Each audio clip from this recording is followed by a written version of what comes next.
Today I have mastered the art of high quality green screen in a slightly psychedelic way, sort of melting in and out of existence in the corner of your screen as we explore Hexagod. And my immediate thought when I see all of this screen is Roblox, because this is the Fredoka font that is like the standard one that everyone uses on Roblox. Camera controls do the following. Pan the camera with the mouse or the WASD. Select the tile group bottom left corner of the screen. This is the tile group. Hover over an outlined hexagon and place the tiles. Okay, so I'm going to select this.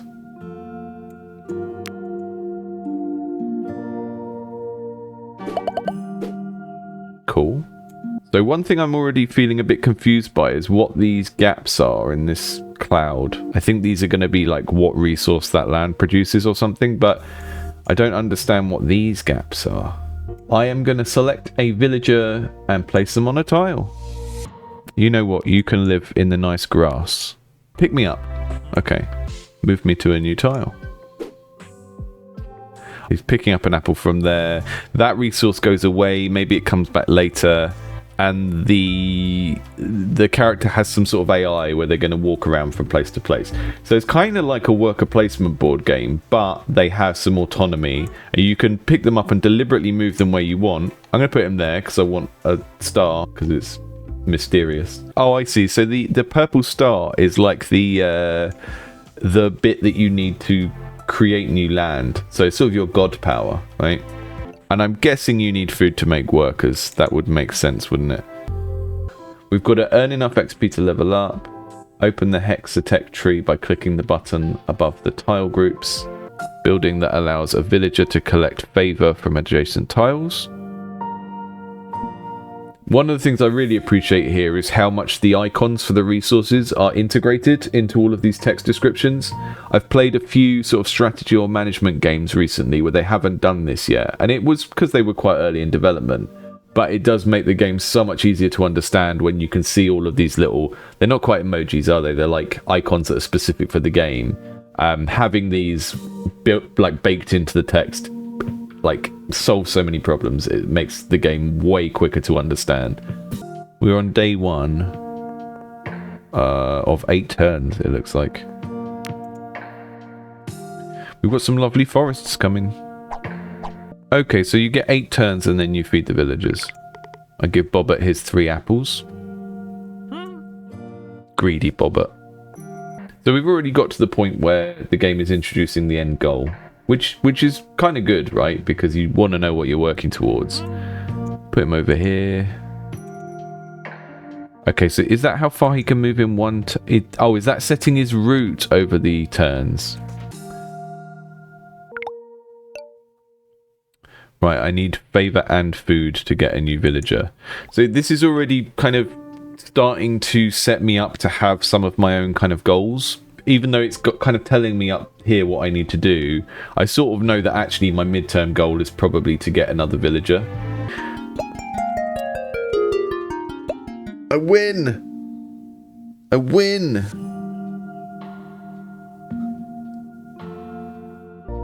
So yeah, the food is a lost condition. That crept up on me pretty quick, but I don't have a problem with that. I think that is how a game like this should teach itself. And I like that there was a sort of, I don't know what you would call it, like a almost like negative celebration of the losing, right? It wasn't just, oh, you've lost, try again. They made it feel like it was something with impact to have the little ghosts fly up when I failed as a god. Right, we'll go all in on the food upgrades first, I think. So when I go here, each of these things is unlocking one of these little cards down here that gives me a power that I spend favor on to do a thing. Which is a really elegant system, I think, in terms of how it works. You invest favor here, you unlock the Hexatechs, they have special abilities, and then they live down here. But I think the visual language could be a little bit clearer about the link between this and this. I'm not sure how you do that. I think part of the thing that this game is going to struggle with is because the game has this very consistent, everything is the same color and done in the same style UI. You are missing sort of visual clues to link this conceptually to what's in here. And even just having a particular color of like, oh, the hexatext are on a dark purple background or something. Because then when you're unlocking stuff here and you see that it's purple, I'm just saying purple because I kind of relate it to that favor resource. When you're unlocking things here, if you saw it was on a dark purple background and then you come back here and this is on a dark purple background, that would help give a clue, right? It's not a perfect solution, but I think this kind of UI style of having this very flat, again, I'm going to say Robloxy UI, is kind of robbing us of some context clues that could help explain some of that part of the game. Yeah, I mean, it is very board gamey. It's like, it's turn-based, so I have to click next turn down here. There's a keyboard shortcut. I don't even know what that keyboard shortcut refers to. Is that tab? What is that? Aramus, I don't have one of these. Whatever this is. I don't know what that is. Is that space? It's not. You've used an alien keyboard key that I don't have on my keyboard. Look!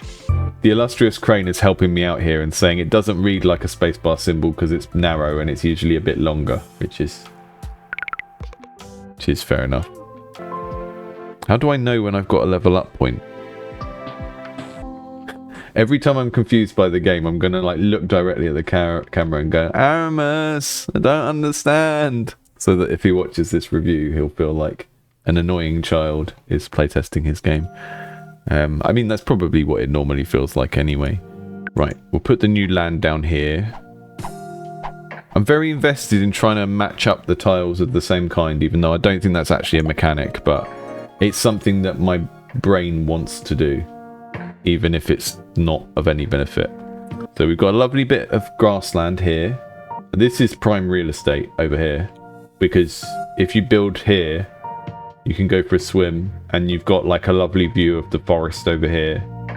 If you're over here as well, you're quite far away from the miners.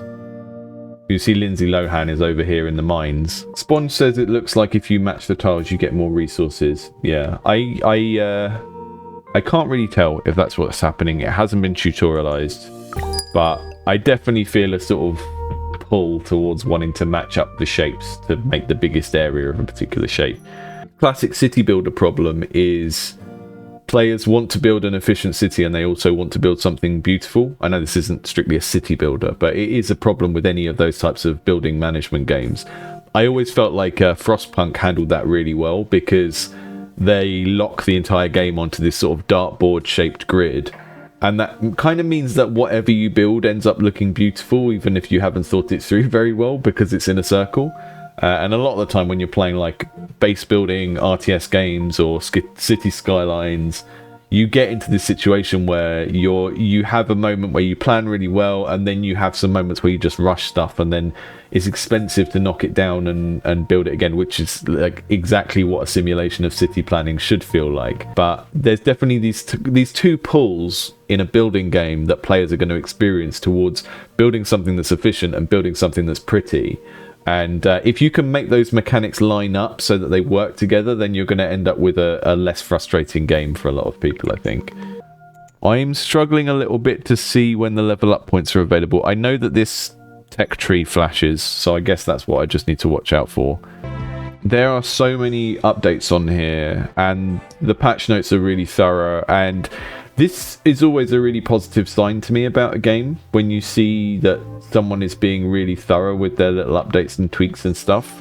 I think this tech tree, there's a little bit too much information to pass, and I think the fact it's in a hexagon doesn't help. We have maybe too many options at the start.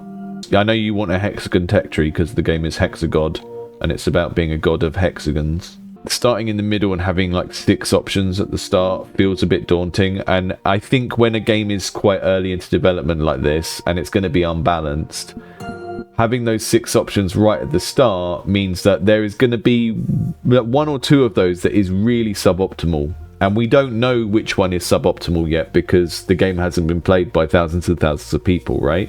The thing about kind of very turn-based game is you can collect lots of data, and you know there's whole videos about Slay the Spire doing lots of kind of data-driven tinkering with their game. But if you start off with 6 options as the first level up rather than 3, then the possibility of a player picking a kind of gimped build from turn 1 is a lot higher. We can put a berry bush down now, which gets bonus food for every adjacent grassland tile. So it would be 6 if we put it there.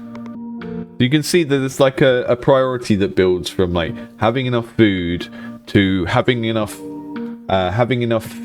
favor to do other things. You know, the more we see what these resources are for, the more that things will become split, and there'll be like a conflict of priorities, which is a thing you need in any strategy or management games. Building up a machine to the point where it gets complicated enough that you then have fun, like dealing with this mess that you've got to process in your head, right? Because the game is what happens in the player's head. And this is particularly true of intellectual games like this, which aren't about reacting to like kinetic dexterity stuff. They're about thinking through a problem. You're not going to give your player enough of a problem to think through if you can't create this knot of like interdependent problems where they are like trying to balance this seesaw of resources and all that kind of stuff. And this game seems to be doing that quite well so far. So I'm quite impressed with what I'm seeing.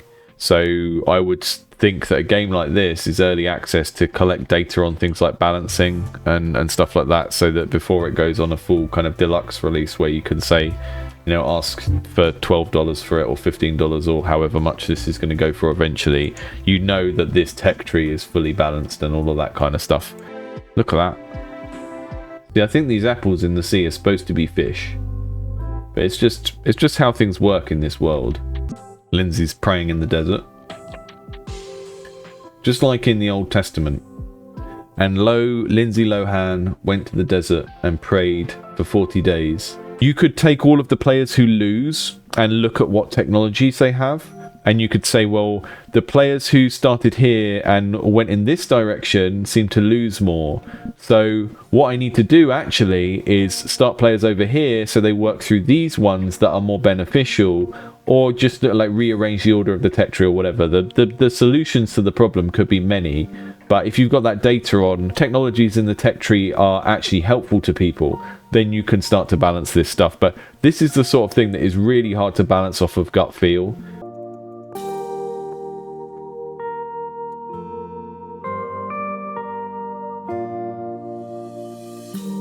I wanted to call it a lemming from Lemmings, because they had green hair and blue suits like that.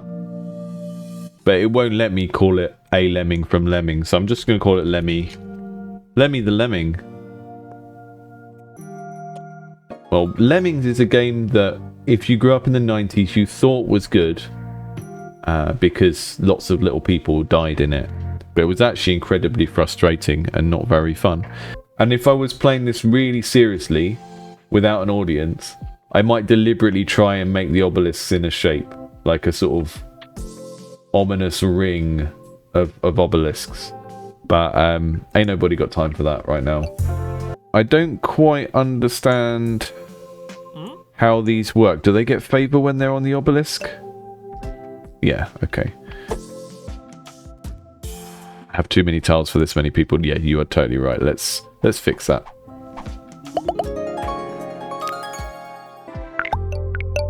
See, I would have the food. Oh no, we have it down here. The food tells you how many they're going to eat next turn. They're going to eat 14, so I missed that. I also kind of want to see what type of villager I'm getting before I put them on a space, because it tells you at this stage, and at this stage you've already decided where to put them.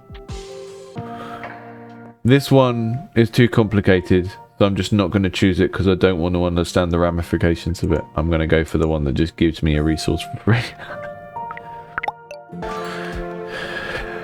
Very small rocks.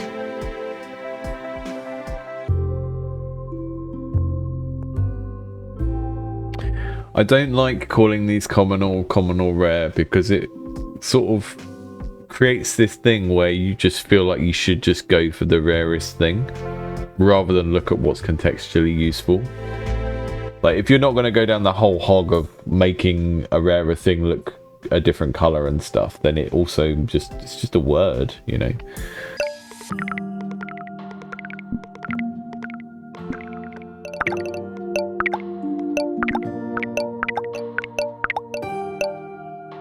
Some of these things are just like an improvement. You place it down and it stays there for a little while and it gives you some more resources. That's what boulders and logs and stuff do. And then some of these are buildings that feel more like a civilization type thing. And there's, I mean, you can tell the difference between those things by looking at them. But it feels a little bit odd, I think. It's really satisfying when you get it into a state where you can just hold down spacebar and it sort of does its own thing. But I think you need a button to sort of turn that on and toggle it, because at some point holding the spacebar down is going to get annoying. But I guess you don't want a game that is just that. Oh, we've lost someone. It's with a heavy heart that I must apologise for the everyone dying from starvation incident. I thought we had enough apples. I held down spacebar. I didn't look at the numbers at the top of the screen, and as a result, one of your insignificant mortal lives has been snuffed out too soon. I think playing this on a stream is quite a different experience from what you might get playing it as a regular normal person, because I sort of feel invested in trying to keep it looking interesting, which means I'm trying not to overthink like I was at the beginning. Completely vibe-led theology, you know. Morswin said this would be very satisfying if this worked in a cookie clicker kind of way without the brainless clicking, so you build up to a certain level and you just watch it thrive for a while. Yeah. I mean, yeah, getting to that state where you can just sort of hold down the spacebar is a little bit like that. Increase the turns in a day by 1. Yes, please. That is going to be the broken upgrade, because we're changing our food cost massively by having that. I think the sundial is going to be broken, because the amount of resources we can collect before having to feed people by having sundials is... I mean, it's a thematically cool thing, right? Because there is a sort of history of the invention of time, right? And like the formalization of time and how that sort of changes things in a society and stuff. So having this as a thing you can build makes sense. But it probably should be a one-off thing, because I can already see the breaking the game power. I'm going to have one more sundial just so I can increase my turn length up to 24, so it's a nice round number, because... Oh, we've broken it. We've broken it. What's going on here? Someone is pathing when it's not time to move. I kind of wish you could do stuff to your villagers after you'd spawned them, because like I said, you can use the shirt colour or something to signify what they do. Like, you could put the farmer hat on them if they collect apples and stuff like that, and then use that as a little memory thing for yourself to remember that this person is for collecting apples because they've got that ability. After you've put them down, you can't change anything about them. So you place the villager down and then you find out what they're good at, and it's like, well, I've already put them on the wood thing and you've told me they're a, you know, collecting something else thing. Yeah. So Frederick said that this is a problem, that you're basically allowed to no-brain it, because you can see what I did here is the last half of these I did them completely randomly, because I'd gotten to a point where I sort of didn't want to play slowly because we're streaming it, and that sort of shows that you can no-brain it, right? Yeah, it shows that you are right. And in the chat just came up with a good solution to the sundials. They should probably take up 7 cells and like make the other area unharvestable. Yeah, I think that would be a good balancing thing. It either needs to be a technology that you only get a few times, but I have sort of broken the game for myself with these, so it's now very difficult to comment on anything else in the game. Take it all with a pinch of salt, because the sundials are too easy to get an advantage on the food in this game. That's the sort of problem that you just don't know until you see people play with it, because when you're playtesting your own game, you're always going to be playtesting it the proper way, and it can be very hard to put yourself in the mind of a sort of more exploit or slightly more trollish player who is going to play the game in the way you didn't intend. I like this. I just can't quite work out what direction it is going in, you know. And I think the ability to sort of speed up the game and skip a bunch of turns in one go, it makes it feel like it's supposed to be a sort of fast, casual, efficiency building factory game, which is how I was playing it. I don't know, I'm interested in playing this again at some point and seeing what it's like if you play it more slowly. It is an interesting mix of things. Yeah, Frederick in the chat said it looks like it wants to be challenging, right? You found an exploit that stopped it being challenging. It does seem like it wants to be hard, but all of the presentation, like the music, the interface, the Roblox font, all of this to me is saying this is a chilled out game that like a 10-year-old should be able to play if they want to. And then we have this like long-standing thing in games of the aesthetic of your game indicates the difficulty level. This is like a really subconscious thing that gamers have understood for decades. And game developers often don't, particularly when you're working on your own, because you make your aesthetic decisions based on what you're able to do, right? So you go, I'm going to make my game look cute, and I'm going to use this art style because that's what I'm capable of doing, which is a totally fine, valid reason for doing something. But then you have to understand that that communicates to the audience certain things. And if you have a very cute art style, and you're making your game very calm and having this kind of subdued interface with like a font that looks a little bit childish, then you're communicating that the thing is perhaps supposed to be relaxed, perhaps not supposed to be that difficult. And that is why, for me, this works quite well as a hold the spacebar down incremental game, sort of with some Factorio where you occasionally stop and move things around, because that works with this chill out music in the background and the way all the interface is designed and stuff. If you say that this is supposed to be harder and it's supposed to be more thinky, then that's when it starts to clash, and the kind of cutesiness of it doesn't match up with the difficulty, because the people see the cutesiness and they expect a particular type of game design. To be fair, I'm not saying that you always have to make a cute game easy and you always have to make a dark game hard or whatever. I'm not saying that. I'm just saying that that is what audiences will read into it, because we've had this for years and years and years. It's why like Nintendo hardcore is such a weird category, because we're not used to having games that look like Mario 64 and then also play like Mario 64. It's an outlier in the games industry to have a cute aesthetic coupled with a difficult game, right? So that's just something to think about, because at the moment everything about the graphic design and the presentation of this game is telling me it's cute and soft. The difficulty of the game, it could pull in either direction. This could be a really thinky, crunchy game if we got rid of that exploit, and if, you know, certain things about it were tweaked a little bit. But like all of the graphic design is kind of making me think it's supposed to be the idle, cozy, incremental game that I was playing it as after we found that exploit, and I could just hold down the spacebar and get a million apples.